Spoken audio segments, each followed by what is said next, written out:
If you're a new preschool teacher, these are mistakes that can make the beginning of the school year 10 times harder.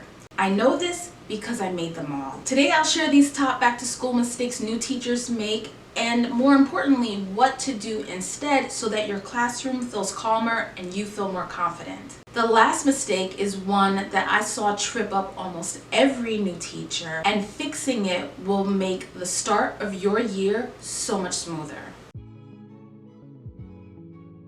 Hey there, I'm Miss Celeste, your co-teacher and mentor for navigating your first year in the preschool pre-K classroom. I've been where you are, overwhelmed, second-guessing, and wondering, now what? These mistakes I'm about to discuss are super common, but the good news is they are simple to fix once you know what they are. So the first mistake is assuming that the children know how to use or how to take care of the items that you have. So the problem here is that children are using the materials inappropriately, and the fix for this is to make sure that you are teaching and demonstrating everything. So basically, don't assume that the children know how to use and how to take care of the materials in the classroom. Even if they have been in school before, every classroom and every teacher are different.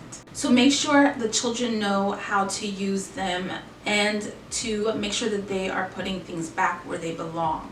So you have pictures and posters, you can have check-ins, you can do role plays just to ensure that they are able to do what it is you expect them to do with your materials. And these are all great reminders for them as well once you have them up around the classroom and show them how to use these resources.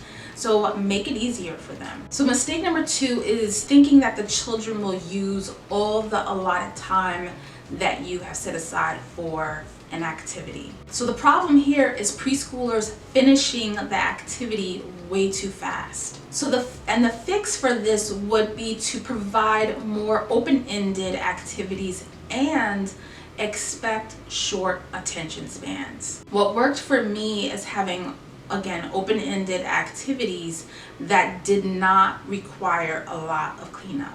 And the reason why this was so important to me is because the children got to work on an activity that didn't require a definitive end. And they also didn't need me to validate when they were done or if they were doing it correctly. So what I would do is I would set them up with the items and give them the instructions and expectations, and then this way I was able to go to other children that needed my assistance more. Like for instance, the children who were having trouble separating from their parents, some who had separated from their parents but still needed support and comfort.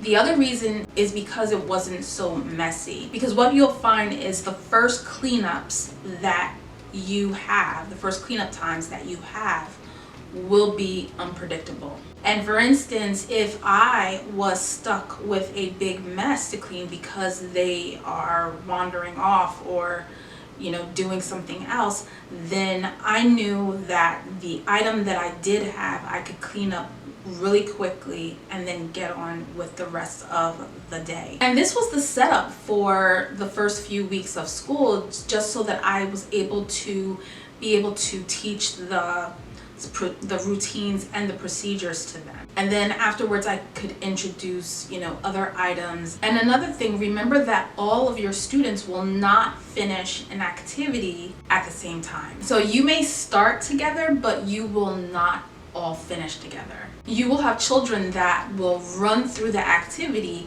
or if the activity itself is not meaty enough, then you will have all the children run through that activity. So one way to avoid this is to include an extension of the activity. And that way, if you don't get to that extension, that's fine, but you know that you are prepared for it. My point is, don't wait until you need it to find something for them to do, because by then it will most likely be too late to get them re-engaged. One other thing before I move on to mistake number 3 is the extension activity doesn't have to be this elaborate thing. And the less parts that the extension activity has, the better. And what I mean by parts is if it's something that you do not have to go through a thorough explanation and teach this thing to the children, the better, because the children will be finishing at different times. You don't want to have to repeat a whole lesson to them each and every time a child finishes. Mistake number 3 is a big one. Mistake number 3 is skipping procedures because you think that they get it. The problem here is chaos happens when they don't know the expectations. And the fix here is to teach routines and procedures explicitly. Practice them just like you would teach any other thing. The one thing that you will learn quickly as a new teacher is that there are no simple requests in preschool. So let's say you ask a student or students to go wash their hands.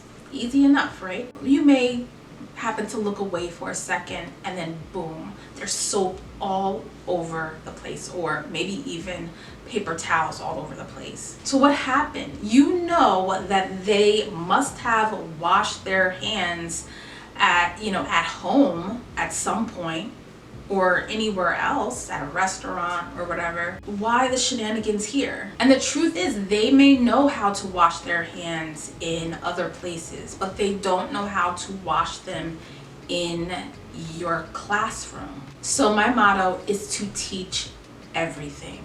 So procedures happens to be one of the major classroom management pillars that you need to spend a lot of time on, and that's no exaggeration.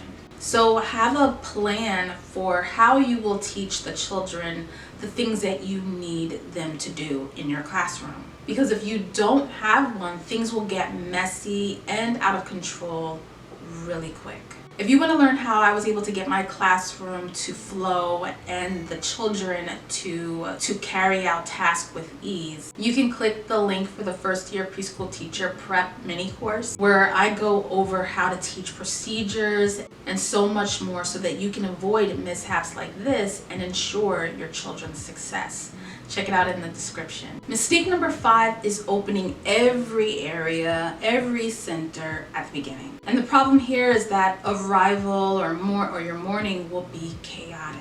And the fix here would be, at the beginning, open fewer areas so that you'll be able to explain the expectations and the procedures for those particular areas. The morning sets the tone for the day, and if it's off, it will throw the whole day off. So here are some ideas. So decide to open fewer areas at the beginning. And this is so it can be more controlled chaos. And then you'll be able to teach the expectations for each area as you go along. You can tell them what's available to play with and what areas are open. Then you'll be able to rotate around the room and engage in some of the activities, and then reinforce some of those expectations when you are in those areas. You may not want to put out every item on the shelves at first either. And this is just so that you're able to go over the expectations for the items that you do have out. Okay, so this next mistake is the one I saw trip up almost every new teacher. Mistake number 5 is starting the curriculum too early. The problem here is that the children are all over the place and there's no structure. The fix here is to focus on classroom management pillars first. The curriculum will still be there. So I knew someone that entered the classroom as a teacher without any prior experience. Unfortunately, she made the mistake of focusing on the curriculum during the first weeks of school. She learned the hard way that classroom management is extremely important to the success of her classroom. So every day was really hard for her, and that teacher ended up resigning only a few months later. So her story only highlights the importance of starting the year off right by focusing on classroom management pillars before diving into the curriculum. So please focus on classroom management first, and the rest will fall into place. space. This video here not only talks about those 5 classroom management pillars, but also 5 other things that can help you have a successful school year. So go ahead and check that out after this video. Yup, I made every one of these mistakes at one time or another, but once these are addressed, your classroom starts to feel calmer and you will finally feel like you have control of the day instead of just surviving it. And if you're serious for setting up your classroom for success, don't forget to check out the First Year Preschool Teacher Prep mini course that will do just that. The link is in the description. So take care and have a great year.